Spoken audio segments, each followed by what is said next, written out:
Hello everyone, this is Ron, and I wanted to share with you a video about programming twin engines with a Futaba 14SG. I got a call just last week from a friend who had actually flown a twin engine about 2 years or so ago, and I talked him through the setting up on it, and he thought he was very competent with it. Well, it's been a while, and he's building another twin engine, and so he contacted me because he was unable to remember exactly how to go about setting up the engines.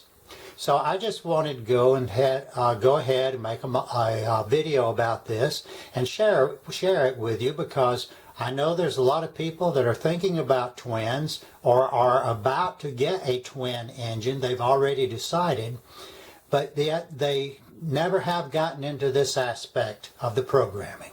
So anyway, here we go.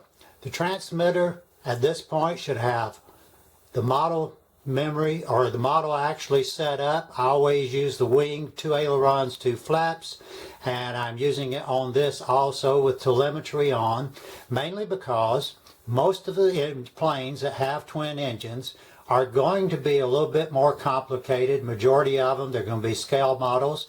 You're going to have 2 flaps at least, and you're going possibly will need the 2 ailerons.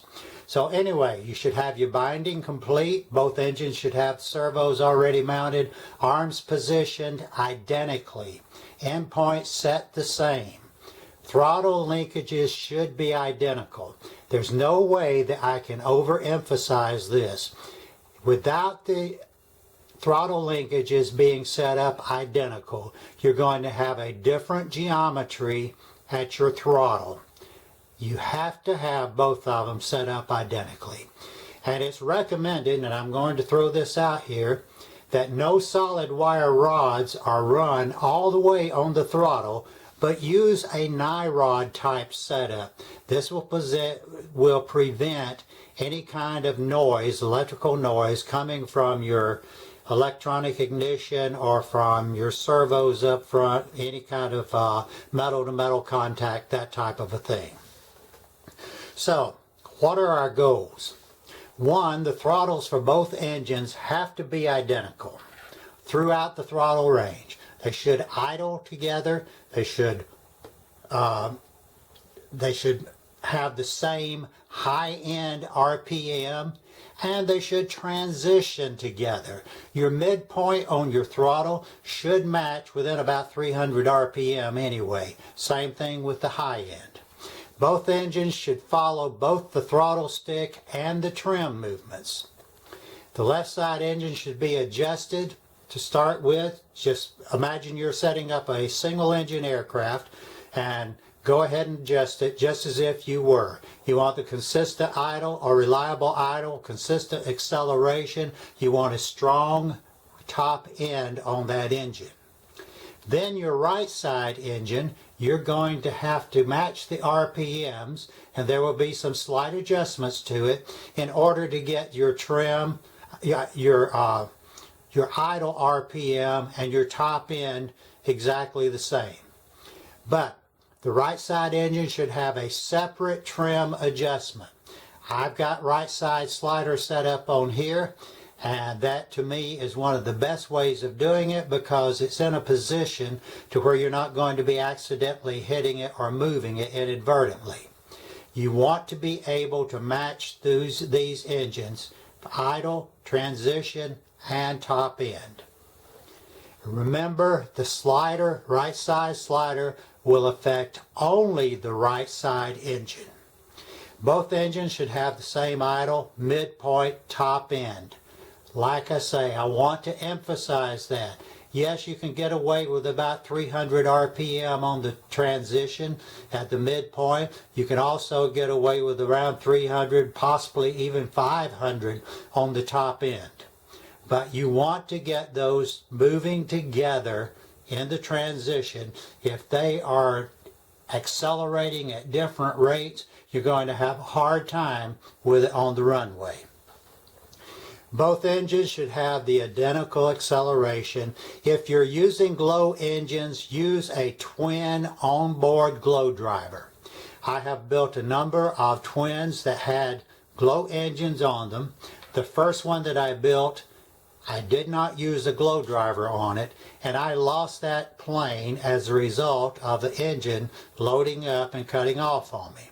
I thought I had everything adjusted just perfect, but if you use a twin glow driver, I don't think they're more than about $50 at this point. Sullivan makes a very good one, maybe a little bit higher now. But you set your glow to where it comes on somewhere slightly below your midpoint, and then you've got a hot glow plug throughout the range from that midpoint setting all the way down to idle. So it's a very good way, a very good safety measure to take if you're using a glow engine. Spend whatever time is necessary to have both engines reliable and synchronized. Whatever time it takes. Most of the time you can set one up, get it all adjusted and everything. Once you start adjusting, you can have the adjusting done within about 30 minutes time or sometimes less. But you are going to run into situations where it's going to take longer. If you have that situation, find out what the issue is and do not attempt to fly it until you've got both of them operating reliably and they are synchronized throughout the total throttle range. With that, we'll be getting into the actual programming here in just a couple moments.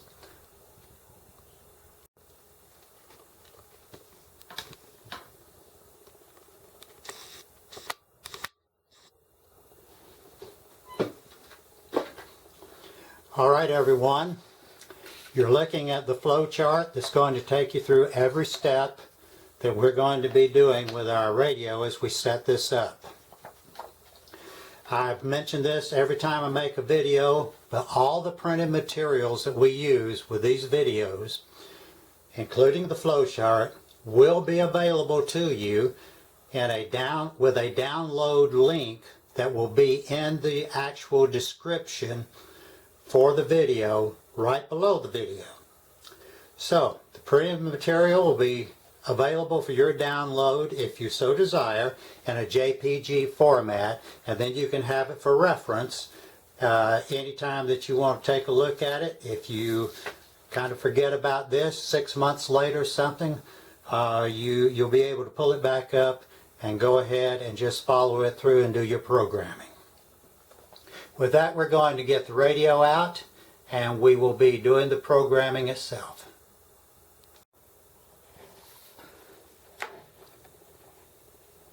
Alright, let's get into the programming, setting up these throttles the way that they need to be for the actual parameters that we have established.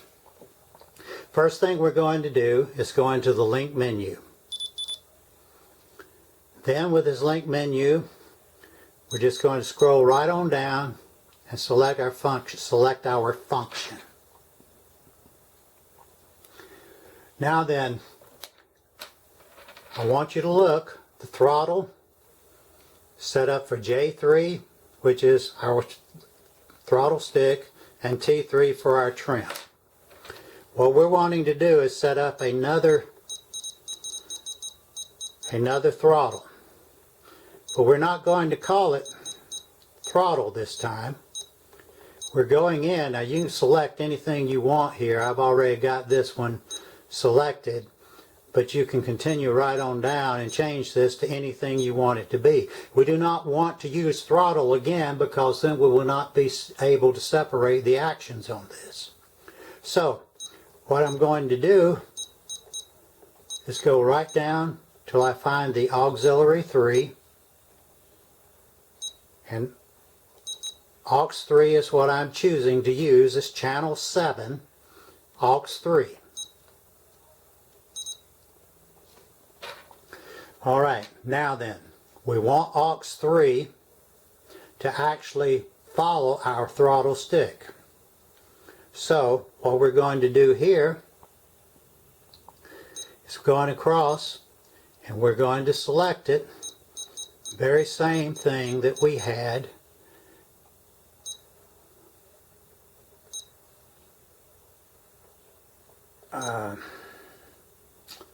Goodness, went right by it. J3, then we're going across for our trim, and we're going to go all the way to trim 3. Alright, so that's got us with trim 3 on channel 7. Now we can actually back out of this at this point. And what we've got right now is channel 3 and channel 7 are going to be working completely in harmony according to our position of our throttle stick as well as our position of our trim stick. So the next thing we're going to do is to go into the model menu. And what we want to do is scroll down to our programmable mix. Press, and let's go to, I'm not using any of the programmable mixes, so I'm going to select number 1, press the enter to enter in. Now first thing I want to do is hit the S1 button over here and go to page 2. Now we want to just scroll right down to this actuate position, select it, and actuate this particular function. Press it again and it's done. Alright, now I'm coming down, going down to the master. And what I want to do here is it's going to be operated by a switch. So I want to just enter into this, and you'll see your different functions as they scroll through. And we come to hardware. Switch is our hardware. Now then, when I hit the enter button, it takes me right here to this screen, and what we want to do is use our right side slider. So I'm just going to come across, select the right side slider, and that's going to be my master. Now the slave is going to be aux 3 because that's our right side, that's what we're using for our right side throttle. So we're going down, select, now we're going to just scroll right through.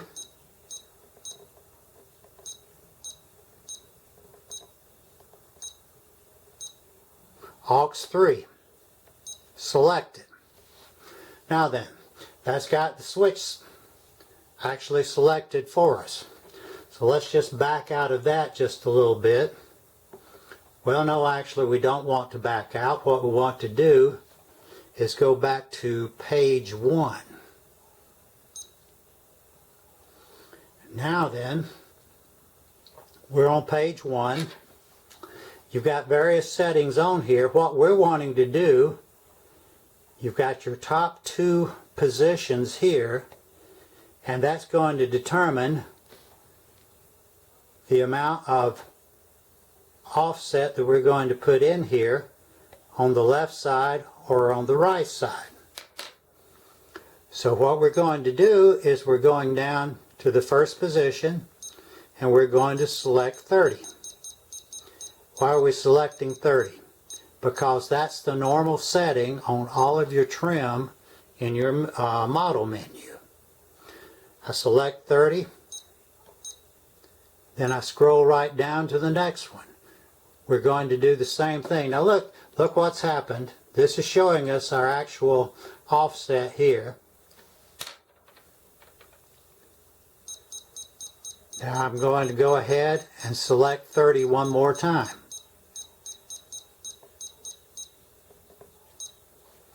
Now then, press the center button and we have it set up. Now this is going to give us an equal amount of throw, whether we're on the low end of the throttle or whether we're on the high end of the throttle. We're going to have this thing adjusted, and this is the way, by moving this stick, I'm moving the switch, that's going to show us which way and how much actual offset we're putting in there for the right side throttle to get that right side throttle to match the RPMs that we have already established with our left side. Remember, we're setting up our left side engine. That's the number one engine. That is going to be our base. We get everything perfect on that number one engine, exactly where we want it. Wherever that happens to be, you may have your idle somewhere around 2200, 2500, something like that. Depends on the plane, depends on the engine you're using.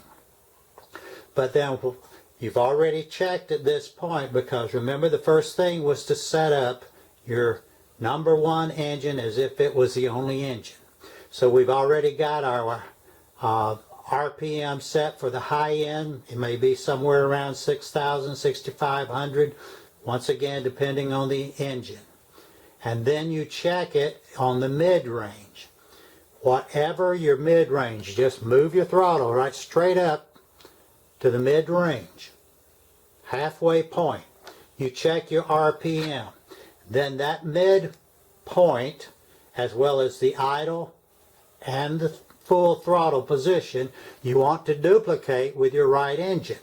So being able to adjust this up and down is going to allow you to take those two engines and make them identical at these various points as far as your RPM and your transition is concerned.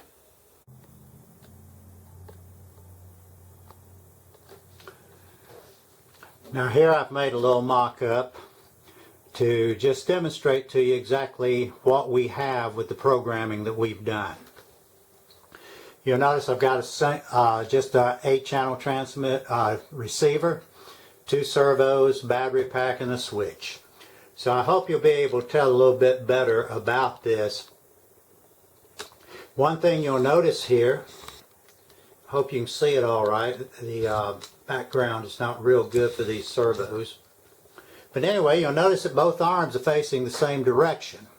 That's because with most twins that you set up, not going to be that way with all of them, but with most twins that you set up, you're going to have your engine carburetor on the same side. So you're going to have your 2 throttle servos set up exactly the same so you can keep the geometry all the same. So with that being said, only thing we're doing, you'll notice, let me turn this on.